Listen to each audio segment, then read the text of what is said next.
Hello, property nomads. Hope you're doing well. Just before we get into today's video, just to say a massive thank you for liking and subscribing to the channel. It's growing nicely. We really hope you're enjoying the content, which is effectively me ranting over net zero and climate stuff most of the time. But we try to add value where we can. If you haven't already liked and subscribed to the channel, please do so. That would be absolutely fantastic. I thoroughly enjoy adding as much value as I can and getting things off my chest. And today's another one where, again, if you're living in the UK, you're going to be screwed by these changes potentially, because if you're a shopper, if you're a homeowner, if you're pretty much anyone that's ever dealt with white goods before, as in washing machines, fridges, that sort of stuff, then what is being labelled as a toaster tax is going to mean that the cost of you buying new goods is going to increase.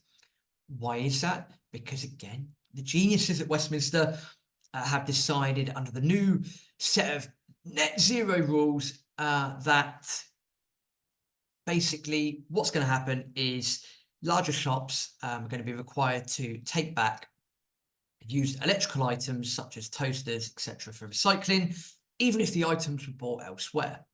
Now, you might think, well, okay, Rob, that's not a bad idea. We need to recycle more and we need to, do things, better for the environment. If we've got more environmentally friendly things, and that's useful, right?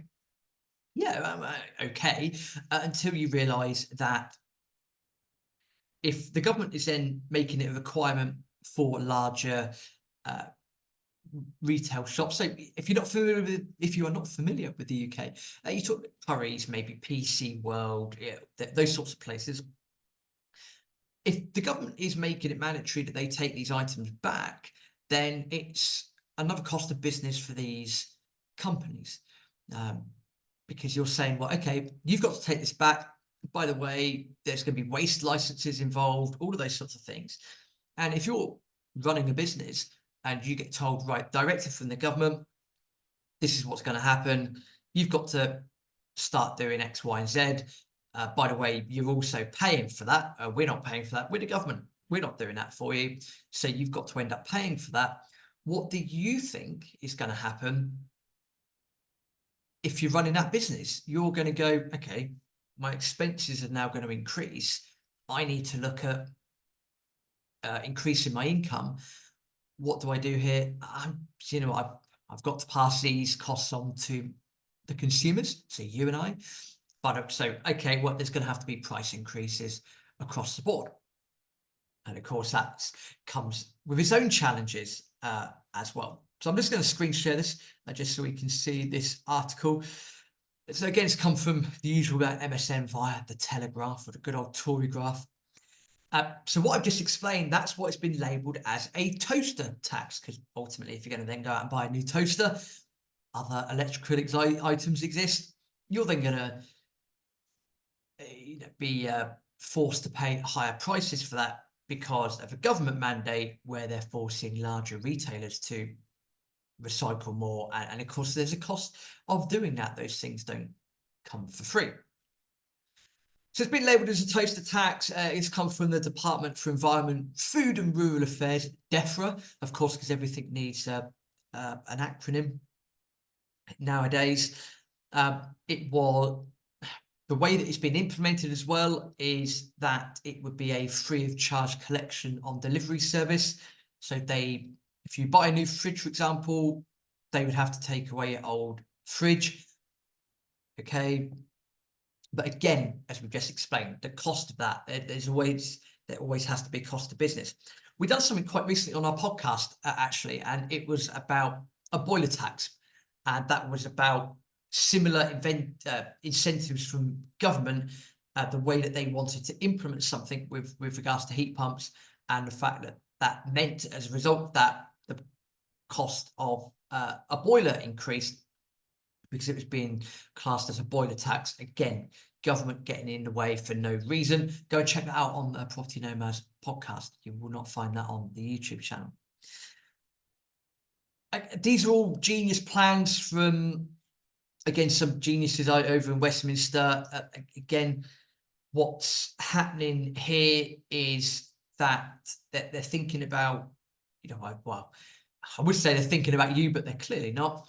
They're looking at net zero regulations, and we've signed up to net zero and singing and dancing around the maypole by 2050, and we're all going to live in, this socialistic peace and harmony, yada yada yada.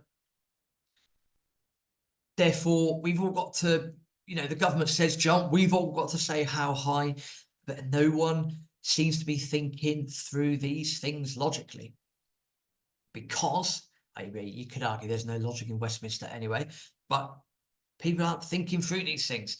Because if you are saying this is what we're going to do, you've got to go and provide this free service, or as in you're not going to charge your customers for that. Fine, yeah, great. And this is all in the guise of having better electrical equipment and climate change and net zero. We've got to be seen to be doing better because we've got these targets to meet, which are probably not going to be met anyway. And again, you are running the business. If you're running the business and you're told, right, you've got to provide the service free of charge, but you know that it's going to cost you X, Y, and Z to actually provide that service, you're then going to look at your income column and go, right, I've got to increase my prices here because these got to be passed on to the consumer.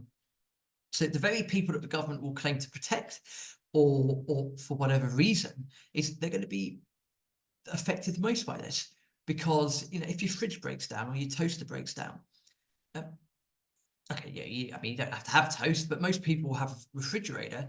And in times where things are costing more and etc., people will just see it for what it is. It's another bit of net zero madness, another climate madness, and people are going to be looking at the cost of buying things, and that people will get to the stage where people have had enough of this, and that's going to happen. And I'm not surprised. It's going to create a lot of issues in Westminster. I mean, we've said this on the YouTube channel before. It will be a Labour majority at the end of 2024. And it's not necessarily because the Labour Party are any good, but it's because the Conservative Party are just quite shocking at the moment. But even this plan is going to have issues amongst the backbenchers in the Conservative Party as well. So apparently, and this is a bit that made me laugh. This is why we've done a screen share, because apparently an official analysis accompanying the government's consultation document. By the way, I'd like to know how much that consultation document would have cost, because it probably could have saved the taxpayers a lot of cash. Even that document admits that the cost of the scheme, while paid up front by retailers, and I quote, could then be passed back to consumers through higher prices. And that is, end quote, that's despite Downing Street insisting that its current focus is to ease the pressures of the cost of living. And again, this is where we will argue this till the cows come home about why this is happening. And again, it's the government saying one thing, but then something completely different is happening in the background. And again, that just sums it up, doesn't it? Government are saying, actually, we're focusing on net zero. We're focusing on easing the pressures of the high cost of living. And by the way, we're going to implement all these eco schemes. And yet, even in its own paper consultation document, it says, actually, but even by doing this, this could be passed back onto consumers through higher prices. So if that's then going against your easing the pressures, then why do you do it in the first place? Just don't do it. Let's just go into an ideal world where, let's just say there wasn't a net zero thing. Let's just say there wasn't an eco push. Then the government would have wasted your taxpayers' cash, or the taxpayers' cash, on having a consultation in the first place.